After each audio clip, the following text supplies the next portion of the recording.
लगातार चुनाव प्रचार कर रहे तेजस्वी यादव ने पीएम नरेंद्र मोदी पर किया हमला, कहा मोदी नहीं मुद्दे की बात होनी चाहिए। अभी तक क्या क्या किए है पीएम मोदी ने, क्षेत्रीय मुद्दे उन पर हावी है। क्या कहेंगे, कैसे देखते हैं? मुद्दे की बात होनी चाहिए। गरीबी, रोजगार, नौकरी कितना दिया प्रधानमंत्री जी ने? गरीबी क्यों नहीं मिटाया? पलायन क्यों नहीं रोका? बिहार को स्पेशल राज्य का दर्जा क्यों नहीं दिया? क्षेत्रीय मुद्दे हावी है इस बार।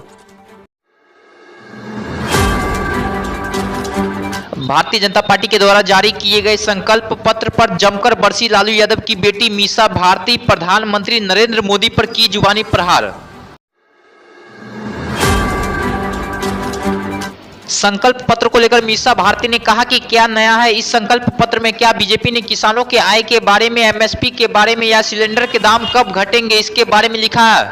क्या है उसमें? क्या है किसान के बारे में? क्या है कि आय दुगना हो जाएगा? क्या है मतलब उसमें किसानों के बारे में क्या है कि उनकी आय दुगनी कर देंगे? कब तक कर देंगे? एमएसपी कब लागू करेंगे? डेट बताए हैं। 2-2 करोड़ जो पहला वादा किए थे रोजगार देने का वो दे दिए हैं, अब नया देंगे? कुछ बताए हैं कब से शुरू करेंगे देने का? महिलाओं के लिए क्या करेंगे? महंगाई को इतना कम करेंगे? गैस सिलेंडर का दाम कितना कम करेंगे? चुनाव तो आ गया है, कुछ बताए हैं प्रधानमंत्री जी घोषणा पत्र में? बीजेपी के संकल्प पत्र पर जमकर बरसी आरजेडी नेता कंचन यादव, कहा बीजेपी को संकल्प पत्र नहीं बल्कि माफी पत्र निकालना चाहिए। 2024 के चुनाव के लिए बीजेपी का जुमला पत्र फिर से सामने आया है। नाम दिया गया है मोदी की गारंटी, पर कायदे से इन्हें एक कोरे कागज पर माफी पत्र निकालना चाहिए था और इन्हें 10 साल तक जो जनता से इन्होंने वादा किया था उसका हिसाब देना चाहिए था, पर नहीं, मोदी की गारंटी। अरे हम पूछ रहे हैं कि उन गारंटी का क्या हुआ जो 10 साल में मोदी जी ने इस देश से किया था, इस देश के युवाओं से किया था कि 10 साल में 20 करोड़ रोजगार देंगे। किसानों से जो उन्होंने वादा किया था कि किसानों की आय दुगनी होगी, किसानों की आय कितनी दुगनी हुई? 100 स्मार्ट सिटी कहां गए? 15 लाख किसके किसके खाते में आए? और डॉलर के मुकाबले रुपए की कीमत गिरती ही जा रही है। Make in India, startup India, प्रधानमंत्री रोजगार योजना, कौशल योजना, स्किल इंडिया, सब कुछ फेल हो गया। बिहार के गया में चुनावी जनसभा को संबोधित करने पहुंचे तेजस्वी यादव ने बीजेपी की घोषणा पत्र पर जमकर किया हमला। तेजस्वी यादव ने बीजेपी की घोषणा पत्र को लेकर कहा कि बीजेपी ने आज अपना घोषणा पत्र जारी किया है, लेकिन ना ही उसमें नौकरी के बारे में, ना ही रोजगार के बारे में, ना ही बिहार के बारे में कुछ है। आज भाजपा का घोषणा पत्र भी जारी हुआ है, लेकिन भाजपा के घोषणा पत्र में नौकरी के बारे में नहीं है, रोजगार के बारे में नहीं है, गरीबी कैसे कम करेंगे उसके बारे में नहीं है, बिहार के बारे में नहीं है। हमको लगा मोदी जी बिहार के लिए कुछ देंगे, लेकिन कुछ नहीं दिए।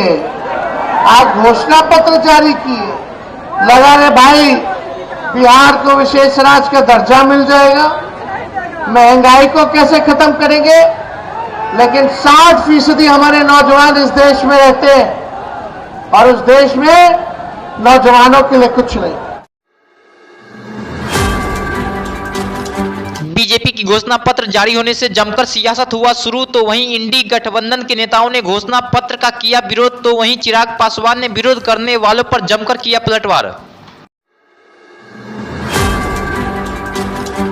बीजेपी के घोषणा पत्र को जुमला कहने वालों को चिराग पासवान ने दिया करारा जवाब, कहा इंडी गठबंधन के नेता अपना जुमला बताए। लोकसभा चुनाव में यह लोग विधानसभा के चुनाव का मैनिफेस्टो निकाल रहे हैं। भाई ये लोग जुमलेबाजी अपनी बताए ना, यहाँ पे लोकसभा का चुनाव हो रहा है तो ये लोग मैनिफेस्टो निकाल रहे हैं विधानसभा के चुनाव का। इनमें से कौन बनने जा रहा है भैया प्रधानमंत्री? क्या इनकी पार्टी राष्ट्रीय स्तर की पार्टी है? कितने विधायक हैं इन लोग के देश भर में, या कितने सांसद हैं इन लोग के देश भर में? तो जिस तरीके से ये लोग भारत के संघीय ढांचे पर ही विश्वास नहीं रखते, हर पार्टी अपना अलग मैनिफेस्टो लेकर आ रही है, कोई साझा न्यूनतम कार्यक्रम का इन लोगों ने जिक्र नहीं किया। कांग्रेस अलग लेकर आ रही है तो राजद अलग लेकर आ रही है, और 1 करोड़ की बात कर रहे हैं। कैसे जनरेट करेंगे ये लोग रोजगार? कैसे रेवेन्यू जनरेट करेंगे, कैसे जॉब अपॉर्चुनिटीज क्रिएट करेंगे, इसका जिक्र भी कहीं पे नहीं किया गया। तो भाई बोलने में क्या जाता, आप 1 करोड़ क्या, आप 140 करोड़ की आबादी में 150 करोड़ लोगों को नौकरी दे दीजिए। बोलने